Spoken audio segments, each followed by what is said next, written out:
आज हम बात कर रहे हैं इंग्लिश पेडागोजी के बारे में और ये हमारा पहला सेशन है। तो यहां पर ये दो शब्द हैं, एक है इंग्लिश और एक है पेडागोजी। तो इंग्लिश तो एक लैंग्वेज है जैसा कि आप सभी जानते हैं, लेकिन पेडागोजी इसका अर्थ होता है पढ़ाने का तरीका। ये पेडागॉग शब्द से बना हुआ है। पेडागॉग शब्द का अर्थ होता है टीचर, अध्यापक, ट्यूटर। इस तरह से पेडागोजी शब्द का अर्थ होता है मेथड्स ऑफ टीचिंग, या आप कह सकते हैं वेज ऑफ टीचिंग। यानी पेडागोजी के अंतर्गत वो सभी तरीके आ जाते हैं, वो सभी बातें आ जाती हैं जिनका पढ़ाते समय टीचर ध्यान रखता है। तो यहां पर हमें उन्हीं सभी चीजों पर ध्यान देना है जो एक टीचर ध्यान रख रहा है पढ़ाते समय। तो पेडागॉग का मतलब होता है टीचर और पेडागोजी मतलब मेथड्स ऑफ टीचिंग।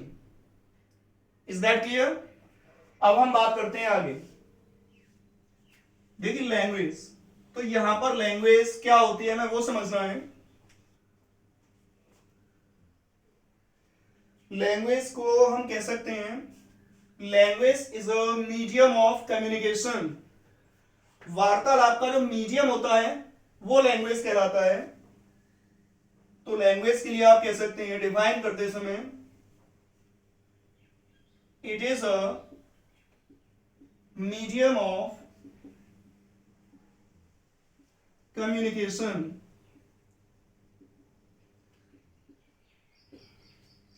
यानी लैंग्वेज वो मीडियम है जिसके माध्यम से आप अपनी इंफॉर्मेशन को, आप अपनी फीलिंग्स को और आप अपने थॉट्स को एक दूसरे के साथ शेयर कर सकते हैं। यहां पर ग्लीजन ने इसकी बहुत अच्छी परिभाषा दी है और एग्जाम में पूछी भी आ चुकी है। इन्होंने कहा था language is one of the most important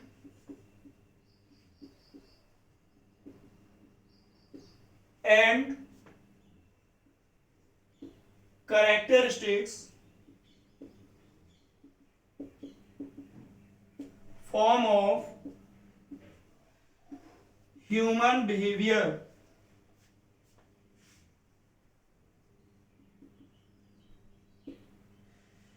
language is one of the most important characteristics form of human behaviour. इनके कहने का अर्थ यही है कि अगर हम इंसानों के पास सबसे बेहतर कोई चीज है तो वो भाषा है। Because man is the only animal that can speak. केवल मनुष्यों को यह भाषा रूपी वरदान प्राप्त है जिसके माध्यम से वो अपने विचारों का आदान प्रदान बिल्कुल एक प्रॉपर वे में कर सकते हैं, एक एग्जैक्ट वे में कर सकते हैं। अब ये लैंग्वेज काम कैसे करती है अब हम वो देखेंगे।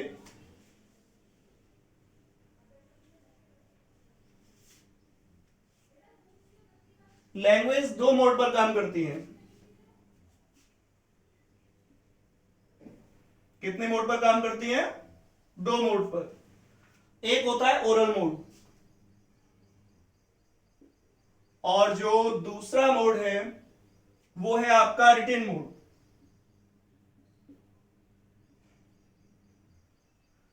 ओरल मोड आप नाम से ही समझ सकते हैं, इसमें क्या होगा? साउंड, ध्वनि। तो ओरल मोड पर केवल साउंड होती है और इस साउंड के माध्यम से हम अपनी इंफॉर्मेशन देते हैं या दूसरे की इंफॉर्मेशन ग्रहण करते हैं। और रिटन मोड, इसमें क्या होगा? लेटर्स, क्योंकि अब हम पढ़ते हैं या लिखते हैं तो हमें लेटर्स की आवश्यकता पड़ती है। तो यहां पर आपको याद रखना है, आपसे एग्जाम में पूछा जा सकता है कि टोटल साउंड्स इंग्लिश लैंग्वेज में कितने हैं। How many sounds are there in English language? Answer is 44। दूसरा प्रश्न आपसे पूछ सकता है कि कंसोनेंट साउंड्स इंग्लिश लैंग्वेज में कितने हैं। कंसोनेंट साउंड कितने हैं, यह प्रश्न सीटेट में पूछा भी आ चुका है। तो इंग्लिश लैंग्वेज में 44 में से 24 कंसोनेंट साउंड्स होते हैं। अगला प्रश्न बन जाता है यहीं से कि वावल साउंड्स कितने होते हैं। तो आपके वावल साउंड्स होते हैं 20। ये हमें ध्यान रखना है, इंग्लिश लैंग्वेज में टोटल 44 साउंड्स होते हैं, जिसमें से 24 कंसोनेंट्स होते हैं और 20 वावल्स होते हैं। वहीं अगर लेटर्स के बारे में पूछा जाए तो टोटल लेटर्स कितने हैं, ये आपको पता होगा। Total letters in English language 26। और अगर ये पूछ लिया जाए इंग्लिश लैंग्वेज में कितने कंसोनेंट्स हैं, देखिए प्रश्न अलग अलग है, कितने कंसोनेंट्स हैं और कितने कंसोनेंट साउंड्स हैं, बोथ आर डिफरेंट। तो टोटल कंसोनेंट्स अगर पूछे जाए तो आंसर इज 21। और अगर पूछा टोटल वावल्स कितने हैं 5। यानी इन 26 लेटर से हम 44 साउंड्स का उत्पादन करते हैं। We produce 44 sounds by using 26 letters. Is that clear? Okay. आगे देखते हैं।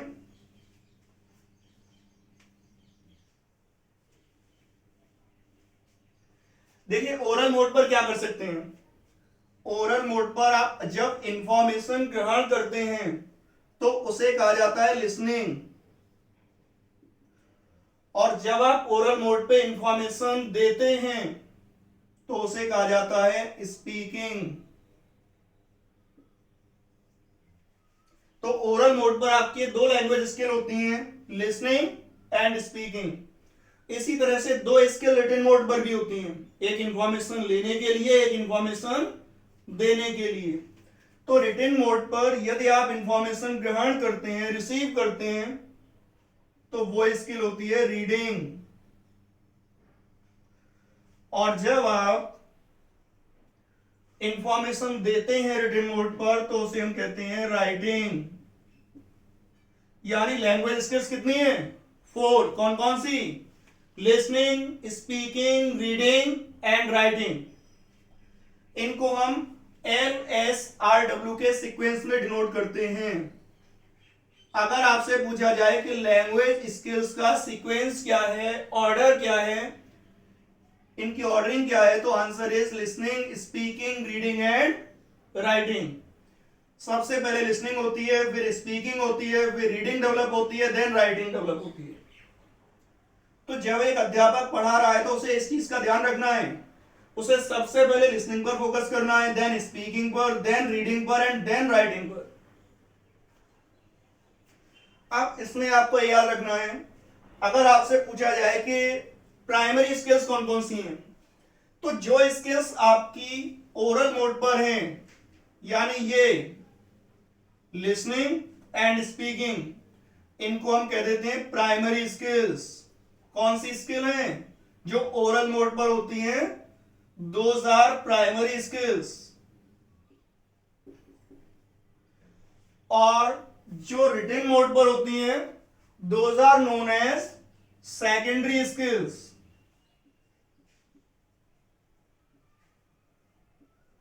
तो यदि आपसे पूछा जाए प्राइमरी स्किल्स कौन कौन सी हैं, तो answer will be listening and speaking. Exam में आया हुआ प्रश्न है ये। और यदि पूछा जाए सेकेंडरी स्किल्स कौन कौन सी हैं, तो answer will be reading and writing. अब यहां से यह प्रश्न बनता है कि रिसेप्टिव स्किल्स कौन कौन सी होती हैं। रिसेप्टिव का अर्थ क्या है, जहां पर इंफॉर्मेशन रिसीव हो रही है। तो इंफॉर्मेशन रिसीव या तो हम लिसनिंग में करते हैं या फिर रीडिंग में करते हैं। तो लिसनिंग और रीडिंग इनको कहा जाता है रिसेप्टिव स्किल्स। रिसेप्टिव स्किल्स कौन कौन सी हैं, listening and reading.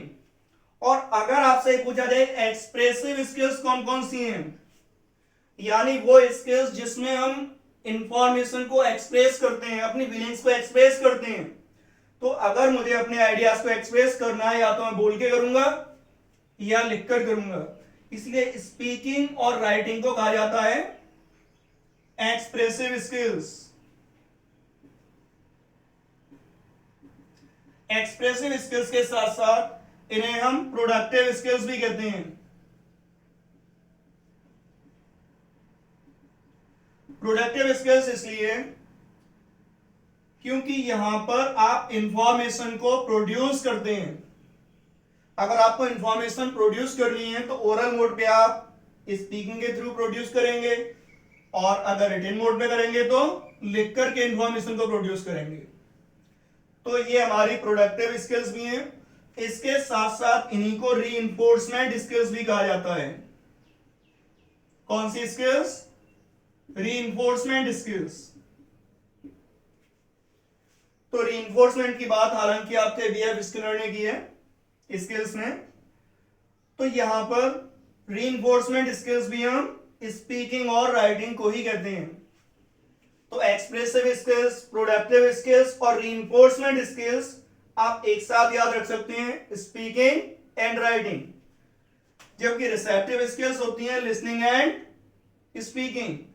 Primary skills वो हैं जो ओरल मोड पे होती हैं, यानी लिसनिंग एंड स्पीकिंग।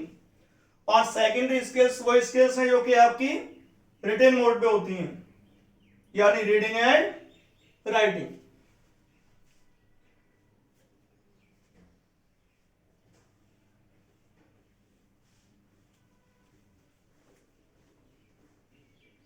अब अगर हम इसमें आगे बात करें तो आपसे स्मॉलेस्ट यूनिट पूछी जाती है।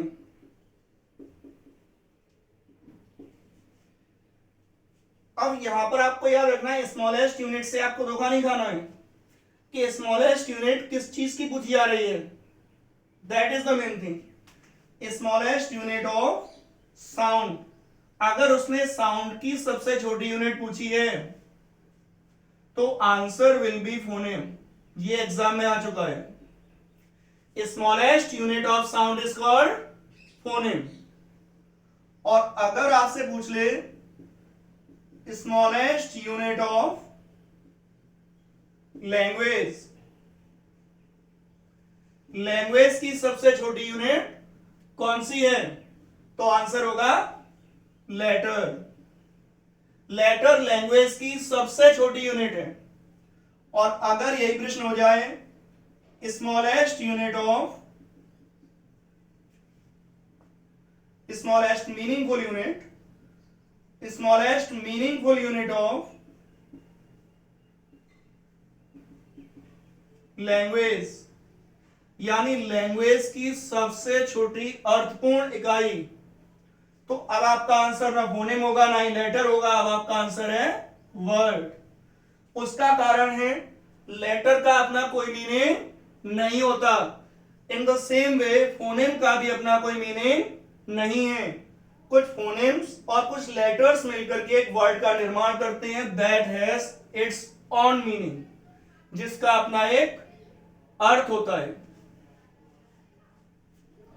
अब लैंग्वेज की सबसे छोटी यूनिट हो गई आपकी वर्ड। अब हम बात करते हैं वर्ड के बारे में। वर्ड सबसे छोटी यूनिट है, इसलिए सबसे महत्वपूर्ण भी होते हैं।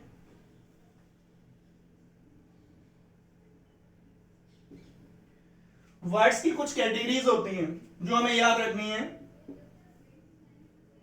क्योंकि यहां से भी कई बार प्रश्न पूछ लेता है आपसे। इसमें एक वर्ड आपको याद रखना है एंटोनिम। एंटोनिम क्या होता है? एंटोनिम, सिनोनिम, ये दोनों वर्ड्स आपने सबने सुन रखे होंगे। एंटोनिम का मतलब होता है वर्ड्स अपोजिट इन सेंस और मीनिंग, यानी ऐसे वर्ड्स जिनका मीनिंग एक दूसरे के जस्ट अपोजिट हो, उनको एंटोनिम्स कहा जाता है। जैसे मैंने आपको यहां पर एक वर्ड बोला गुड, और दूसरा वर्ड बोल दिया अगर मुझे इसका एंटोनिम चाहिए तो बैड, क्यों गुड का मतलब है अच्छा, तो इसका अपोजिट मीनिंग देने वाला शब्द कौन सा है, बैड, बुरा, तो ये इसका अपोजिट हो गया, इसीलिए एंटोनिम है। और सिनोनिम, सिनोनिम का अर्थ होता है वर्ड्स सिमिलर इन मीनिंग, ऐसे वर्ड जिनका मीनिंग सिमिलर है, अपोजिट नहीं है, सिमिलर है, यानी लगभग वही मीनिंग है, वर्ड्स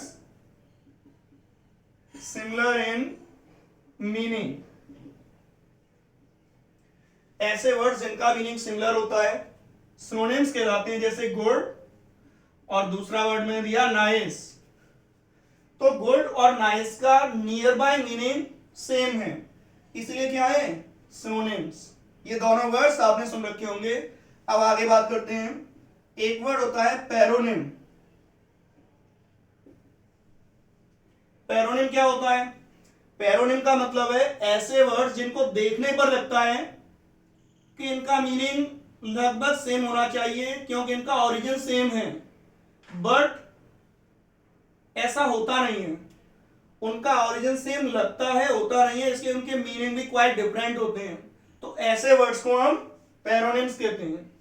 जैसे, तो इसको आप कह सकते हैं words similar in origin but different in meaning, ऐसे वर्ड्स जिनका ओरिजिन सिमिलर हो लेकिन मीनिंग क्वाइट डिफरेंट हो, दोज आर नोन एज पैरोनिम। जैसे मैंने एक वर्ड दिया स्पिरिचुअल और दूसरा वर्ड दिया स्पिरिचुअस, तो जब मैंने स्पिरिचुअल और स्पिरिचुअस को देखा तो मुझे ऐसा लगा इन दोनों के मीनिंग में कोई कनेक्शन है, ऐसा लग रहा है जिनका ओरिजिन बिल्कुल सेम है, लेकिन जब मैंने इनका मीनिंग देखा तो स्पिरिचुअल मीन्स रिलीजियस, धार्मिक, और स्पिरिचुअस एल्कोहलिक, यानी मीनिंग क्वाइट डिफरेंट है, तो ये क्या हो गए, पैरोनिम। एक वर्ड इसमें आता है होमोग्राफ।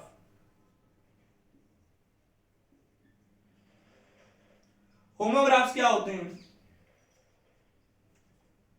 होमोग्राफ का अर्थ होता है ऐसे वर्ड्स जिनकी स्पेलिंग सेम है, बट स्पेलिंग सेम होने के बावजूद इनका साउंड डिफरेंट है और मीनिंग भी डिफरेंट है, तो ऐसे वर्ड्स जिनकी स्पेलिंग सेम हो और साउंड और मीनिंग अलग अलग हो उन्हें होमोग्राफ कहा जाता है।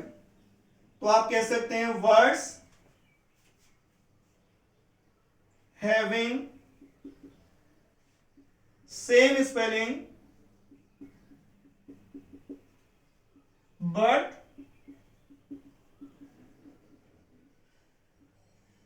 डिफरेंट साउंड, आप प्रोनाउंसिएशन भी कह सकते हैं, डिफरेंट प्रोनाउंसिएशन, डिफरेंट साउंड और मीनिंग, यहां और नहीं एंड आएगा। तो words having same spelling but different sound and meaning, ऐसे वर्ड्स जिनकी स्पेलिंग सेम है लेकिन साउंड डिफरेंट है और मीनिंग डिफरेंट है। जैसे मैंने यहां पर दो शब्द लिखे, अब देखने पे ऐसा लग रहा है कि ये स्पेलिंग सेम है, नो डाउट है भी, लेकिन इनका साउंड अलग अलग है, एक को हम पढ़ते हैं लिव और दूसरे को पढ़ते हैं लाइव, तो यहां पर लिव और लाइव डिफरेंट प्रोनाउंसिएशन है, डिफरेंट साउंड है और इनका मीनिंग भी डिफरेंट है, तो इनको हम कहते हैं होमोग्राफ। एक वर्ड इसमें आपका आता है होमोनिम। होमोनिम में भी स्पेलिंग सेम होती है और साउंड भी सेम होता है, यानी इसमें क्या था, स्पेलिंग सेम थी, साउंड डिफरेंट था। होमोनिम में साउंड और स्पेलिंग दोनों सेम होंगे, मीनिंग डिफरेंट होगा। जैसे words having same spelling and sound,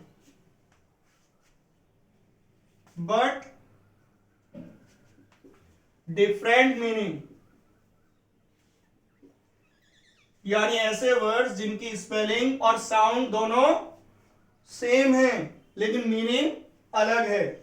जैसे मैंने यहां पर दो वर्ड्स लिखे BAT, BAT, बैट. अब इनकी स्पेलिंग सेम है और साउंड भी दोनों का सेम है, दोनों को हम बैट कहते हैं. तो ये क्या हो गए? होमोनिम. क्यों? होमोनिम का अर्थ है साउंड भी सेम है, स्पेलिंग भी सेम है. यहां पर दोनों में अंतर यह है कि यहां पर साउंड डिफरेंट था. जब हम होमोग्राफ की बात कर रहे थे तो लिव और लाइव साउंड डिफरेंट है, होमोनिम में साउंड भी सेम है. अब इसमें एक और वर्ड देखते हैं, दैट इज होमोफोन.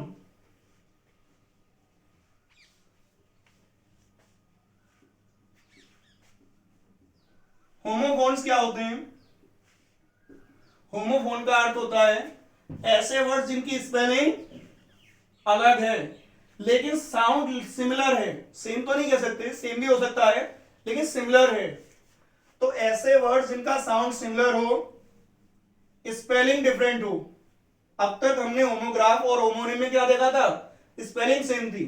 होमोफोन में स्पेलिंग डिफरेंट है, साउंड सिमिलर है और मीनिंग भी डिफरेंट है. यानी आप कह सकते हैं words having similar sound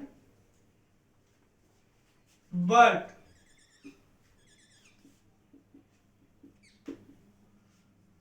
different spelling and meaning. जैसे आपने वर्ड्स पढ़े होंगे नो और नो, दोनों का साउंड सेम है लेकिन मीनिंग दोनों का डिफरेंट है और स्पेलिंग भी दोनों की डिफरेंट है. इनको हम कहते हैं होमोफोन. अगला वर्ड है पैलिंड्रोम. पैलिंड्रोम का अर्थ होता है words spelled the same backward. यानी ऐसे वर्ड्स जिनको अगर हम पीछे से भी स्पेल करें, अगर उनका प्रोनाउंसिएशन पीछे से रीड करते हुए निकालें तो भी साउंड सेम रहे. जैसे वाव या मैडम. आप इन वर्ड्स को किधर से ही पढ़ ले, इधर से पढ़िए या इधर से पढ़िए, साउंड सेम होगा. तो ऐसे वर्ड्स जिनका साउंड बिल्कुल सेम होता है उन्हें पैलिंड्रोम कहा जाता है, चाहे आप किधर से भी पढ़ें. तो ये कुछ वर्ड्स की कैटेगरी है. लेकिन अगर हम वर्ड्स के पार्ट पढ़े on the basis of grammar तो वो अलग होते हैं. इनको आप पार्ट्स ऑफ वर्ड या पार्ट्स ऑफ स्पीच कह सकते हैं. ये आपके 8 होते हैं. आप सबने पढ़े होंगे parts of speech. Noun, pronoun, adjective, verb, adverb, preposition, conjunction और interjection.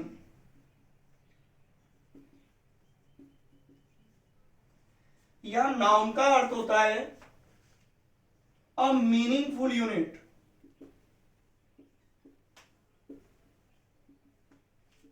For what we see और फील. यानी हमें जो भी फील होता है या जो भी दिखाई देता है, ऐसी मीनिंगफुल यूनिट को नाउन कहा जाता है. अब प्रोनाउन क्या है? Replacement of noun. जो नाउन के रिपीटिशन को अवॉइड करे, उसके स्थान पर यूज हो सके, उसे हम प्रोनाउन कह देते हैं. Adjective, qualifier of noun. जो नाउन को क्वालिफाई करता है, उसके बारे में आपको इंफॉर्मेशन देता है कि वो नाउन कैसा है, उसे हम एडजेक्टिव कहते हैं। लेकिन नाउन का क्वालिफायर क्या है, सॉरी नाउन का रिप्लेसमेंट प्रोनाउन। तो जो नाउन को क्वालिफाई कर रहा है वो प्रोनाउन को भी क्वालिफाई कर सकता है। तो यहां पर नाउन के साथ साथ प्रोनाउन भी हमें याद रखना है, यानी क्वालिफायर ऑफ नाउन और pronoun is called adjective. Verb ये एक एक्शन वर्ड होता है, यानी आप जो भी करते हैं, जो भी आपका एक्शन है, जो भी मूवमेंट है, उन सभी को हम वर्ब कहते हैं। Adverb, adverb is the qualifier of verb और एडजेक्टिव, यानी एडजेक्टिव और वर्ब को जो क्वालिफाई करेगा उसे हम एडवर्ब कहेंगे। प्रेपोजिशन का अर्थ होता है रिलेटिंग वर्ड, जो वर्ड रिलेट करता है उसे प्रेपोजिशन कहते हैं, और जो कनेक्ट करता है उसे कंजंक्शन।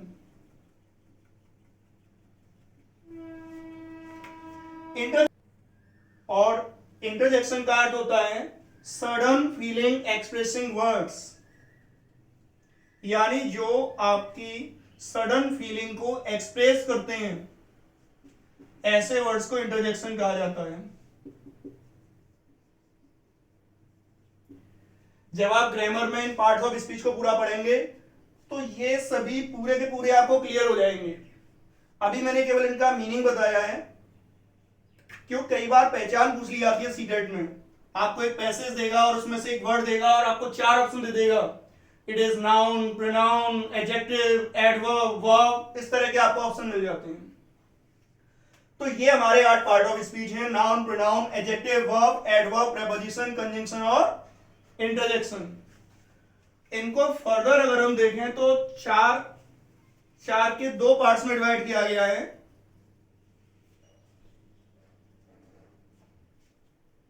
कितने पार्ट्स में? 2 पार्ट्स में। एक को हम कहते हैं ग्रामर आइटम, और एक को कहते हैं लेक्सिकल आइटम। तो कई बार आपके सामने 4 शब्द दे दिए जाते हैं और पूछता है बताओ इनमें लेक्सिकल वर्ड कौन सा है या लेक्सिकल आइटम कौन सा है। तो यहां पर आपको याद रखना है, इसमें प्रोनाउन, कंजंक्शन, प्रेपोजिशन और इंटरजेक्शन, इनको हम ग्रामर आइटम की श्रेणी में रखते हैं, क्योंकि इनका कोई मीनिंग अपने आप में फिक्स नहीं होता। ये जिस तरह से यूज किए जाते हैं उसके अकॉर्डिंग इनका मीनिंग निकल के आता है। और लेक्सिकल आइटम, इनका मीनिंग अपने आप में फिक्स होता है। ये भी 4 हैं जो आपके बचे हुए हैं, यानी नाउन, एडजेक्टिव, वर्ब और एडवर्ब। नाउन, एडजेक्टिव, वर्ब और एडवर्ब को lexical item, pronoun, conjunction, preposition और इंटरजेक्शन को ग्रामर आइटम कहा जाता है। अब देखते हैं आगे।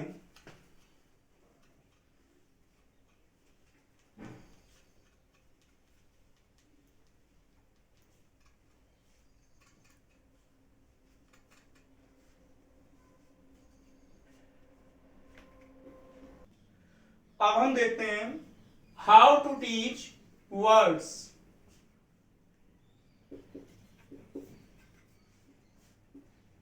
यू कैन से वर्ड्स और स्पेलिंग्स। यदि आपको स्पेलिंग्स या वर्ड्स सिखाने हैं, स्पेशली स्पेलिंग्स का कहना सही रहेगा, लेकिन आप वर्ड भी कह सकते हैं। तो स्पेलिंग और वर्ड सिखाने के हमारे पास कुछ तरीके होते हैं, हमें वो याद रखने हैं, जिनको हम कह सकते हैं मेथड्स ऑफ टीचिंग वर्ड्स और स्पेलिंग्स। तो इन मेथड्स के माध्यम से हम वर्ड्स को या स्पेलिंग्स को सिखाते हैं। ये आप देखिए कौन कौन से होते हैं। इसमें एक होता है आपका ड्रिल मेथड, एक होता है न्यूड्रिल मेथड,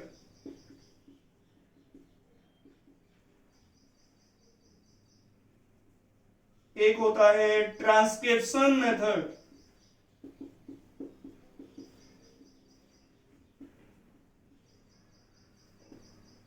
एक कहलाता है इंसिडेंटल मेथड,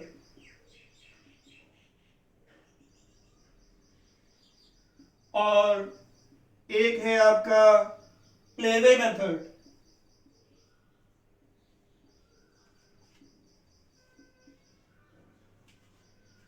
एक है आपका डिक्शनरी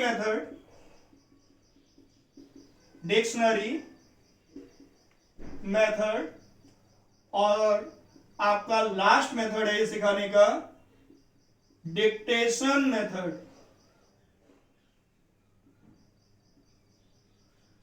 स्पेलिंग सिखाने का लास्ट मेथड होता है डिक्टेशन मेथड। अगर आपसे पूछा जाए स्पेलिंग सिखाने के लिए बेस्ट स्ट्रेटजी क्या होगी या बेस्ट मेथड क्या होगा, तो answer will be dictation method. ये आपका बेस्ट मेथड है स्पेलिंग्स या वर्ड्स को सिखाने के लिए। तो यहां पर इन मेथड्स के बारे में थोड़ा समझ लेते हैं होते क्या हैं। बेसिकली आपके लास्ट 3 मेथड्स ठीक हैं और ये वाला तो बेस्ट है ही, बाकी ये जो मेथड्स हैं ये इस समय प्रॉपर नहीं है, फिर भी हम देखते हैं। देखो ड्रिल मेथड क्या है। ड्रिल मेथड का अर्थ होता है कि टीचर ने एक ड्रिल बना दी। ड्रिल मतलब list of words to be memorized by the learners. बच्चों के याद रखने के लिए आपने वर्ड्स की एक लिस्ट बना करके उनको दे दी और फिर वो याद कर रहे हैं उन लिस्ट को, उन पूरे वर्ड्स को। तो ये हो गया ड्रिल मेथड। जैसे टीचर्स अक्सर कुछ वर्ड्स लिखा देते हैं और बच्चों से कहते हैं बेटा ये याद करके लाना, तो ये आपका ड्रिल मेथड है। न्यू ड्रिल मेथड भी ड्रिल मेथड ही है, बस इसमें थोड़ा सा सुधार किया गया है। वो क्या है? न्यू ड्रिल मेथड में वर्ड्स की लिस्ट बनाई गई है, बच्चों को वर्ड्स ही याद करने को दिए गए हैं, लेकिन उन वर्ड्स में साइकोलॉजिकली स्टूडेंट्स की नीड्स का ध्यान रखा है, उनके लेवल का ध्यान रखा है।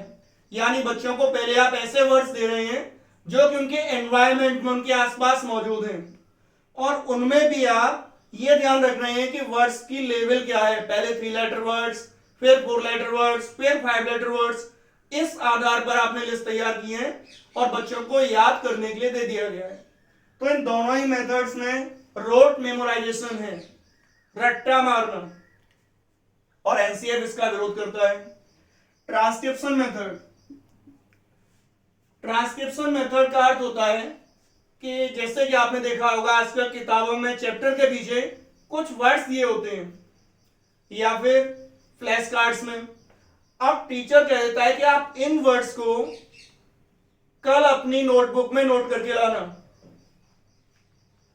तो इस तरह के इस मेथड को कह देते हैं ट्रांसक्रिप्शन मेथड, कि ट्रांसक्रिबिंग वर्ड से बना है, जिसका मतलब होता है to store the data in written form.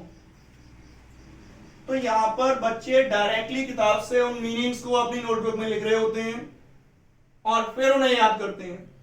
तो यहां पर जो अच्छे बच्चे होते हैं, थोड़े से इंटेलिजेंट होते हैं, वो इसके खिलाफ भी हो जाते हैं। वो सोचते हैं ये तो कॉपी भरवाना है, याद ही करना है, किताब से कर लेंगे। उनकी बात सही भी है। अब बात करते हैं इंसिडेंटल मेथड। इंसिडेंटल मेथड में टीचर कभी भी आपको वोकैबुलरी नहीं बताता। वो क्या करता है, वो अपना चैप्टर पढ़ाता है और चैप्टर पढ़ाते पढ़ाते जितने भी हार्ड वर्ड्स आते हैं टीचर उन वर्ड्स को वहीं के वहीं एक्सप्लेन कर देता है, और जिस बच्चे को नीड होती है, जिसको उसका मीनिंग नहीं पता होता, वो अपनी आवश्यकता के अनुसार उसका मीनिंग राइट डाउन कर लेता है। तो ये कहलाता है इंसिडेंटल मेथड, यानी इसमें वोकैबुलरी बच्चे को इंसिडेंटली मिल रही है। प्लेवे मेथड नाम से ही क्लियर है, ये इसका जो नाम दिया गया था ये कुक ने दिया था, और बेसिकली ये किंडरगार्टन मेथड से निकला हुआ है। किंडरगार्टन मेथड आपका फ्रोबेल का है। तो प्लेवे मेथड, प्लेवे मेथड का मतलब है आप बच्चों को स्पेलिंग्स या वर्ड सिखा रहे हैं खेल खेल में। आपने उनके वर्ड्स के लिए गेम लाइक एक्सरसाइज कंडक्ट करा दी है जैसे आप बच्चों में अंताक्षरी करवा सकते हैं, 2 ग्रुप्स में उनको बांट सकते हैं, तो वहां पर उनके बीच में से नए नए वर्ड्स अपने आप याद आते हैं, नए नए वर्ड्स निकल के आते हैं। और बेसिकली आपने देखा होगा कुछ बच्चे वर्ड्स को इसलिए याद करने में लगे रहते हैं क्योंकि अंताक्षरी में नेक्स्ट सेशन में उनको अगली पार्टी को हराना है, तो यहां से उनको मोटिवेशन मिलता है। तो प्लेवे मेथड में और भी कई इंटरेस्टिंग एक्टिविटीज आप बना सकते हैं, वो आपके ऊपर है।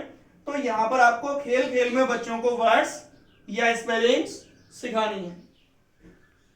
डिक्शनरी मेथड आपका एरर फ्री मेथड है, और याद रखना डिक्शनरी एक इंपॉर्टेंट टूल है।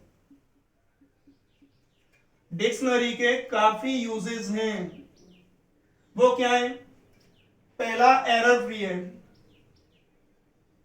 यानी बेसिकली यदि टीचर्स को भी किसी मीनिंग पर डाउट होता है तो वो डिक्शनरी कंसल्ट करते हैं, इसमें गलती होने की संभावना न के बराबर है। दूसरी बात, आप इसमें वर्ड्स की स्पेलिंग चेक कर सकते हैं, आप वर्ड्स की मीनिंग चेक कर सकते हैं, आप वर्ड्स का प्रोनाउंसिएशन चेक कर सकते हैं क्योंकि डिक्शनरी में प्रोनाउंसिएशन लिखा होता है। इसके अलावा आप उन वर्ड्स की एटिमोलॉजी चेक कर सकते हैं। एटिमोलॉजी क्या होती है? कि वो वर्ड किस भाषा से लिया गया है, उसका ओरिजिन कहां से हुआ।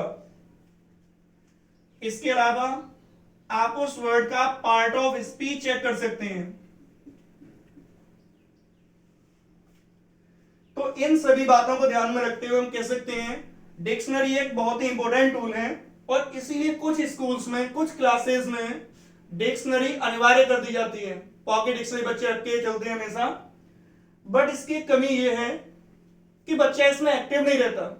बच्चे को जब तक कोई वर्ड बहुत ज्यादा परेशान नहीं करेगा तब तक वो डिक्शनरी को खोल के नहीं देखेगा। और डिक्टेशन मेथड जो मैंने आपको बेस्ट मेथड बताया है, ये बेस्ट है ही। उसका कारण ये है कि जब आप बच्चों को डिक्टेशन बोलते हैं और अगर उस समय डिक्टेशन में बच्चे से कोई भी गलती होती है, कोई भी वर्ड अगर उनसे गलत होता है और टीचर उसको मार्क कर देता है, उसको बता देता है, तो वो बच्चे के माइंड में फिक्स हो जाता है।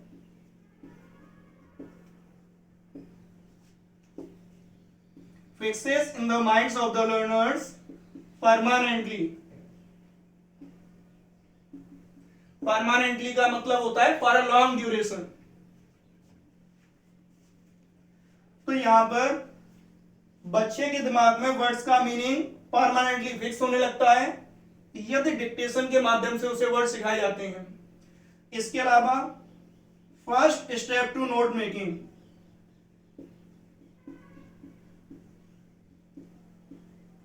इसका अर्थ क्या है कि जो हम नोट्स बनाना सीखते हैं उसका पहला स्टेप भी डिक्टेशन है।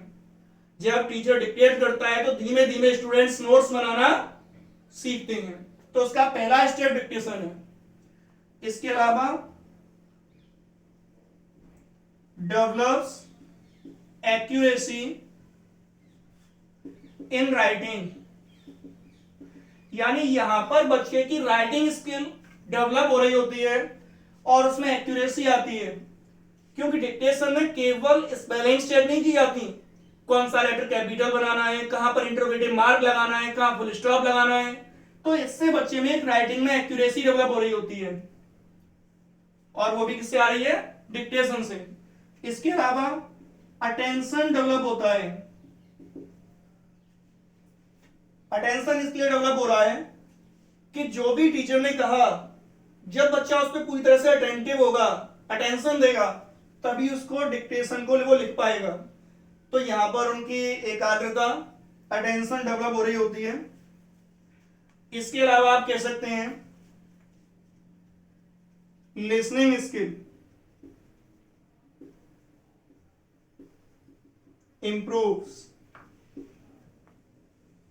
यहां पर जब टीचर्स डिक्टेशन बोलते हैं तो बच्चे की लिसनिंग स्किल भी इंप्रूव होती है, यानी उसे वर्ड्स का साउंड मिल रहा है,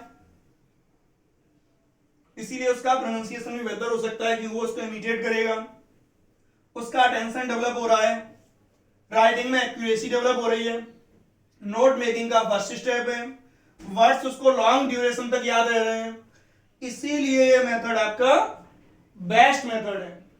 best method of writing is best method of teaching spellings, sorry, best method of teaching spellings और words is dictation method. Next class में हम देखेंगे ग्रामर पढ़ाने के मेथड्स। तो आज के लिए इतना काफी है। Thank you.